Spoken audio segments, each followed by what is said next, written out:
Zašto koristimo fokusirane shockwave talase u lečenju diskus hernije? Fokusirani shockwave talasi predstavljaju inovativnu metodu koja se koristi u lečenju diskus hernije i drugih problema kičmenog stuba. Ova terapija koristi visokoenergetske akustične talase koji se precizno usmeravaju na područje zahvaćenog diska. Cilj ove tehnike je smanjenje bola, poboljšanje cirkulacije, stimulacija regeneracije tkiva i smanjenje inflamatornih procesa u okolnim strukturama. Ova metoda također smanjuje tenziju u mišićima i smanjuje pritisak na nervne korenove, što značajno doprinosi ublažavanju simptoma hernije diska.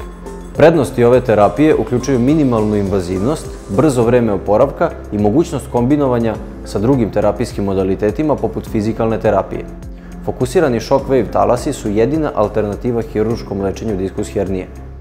Terapija fokusiranim talasima je sastavni deo naših protokola 502, 504 i 536 kojima lečimo 3 tipa diskus hernije: lumbalna, donji deo leđa, torakalna, središnji deo leđa i cervikalna, vrat.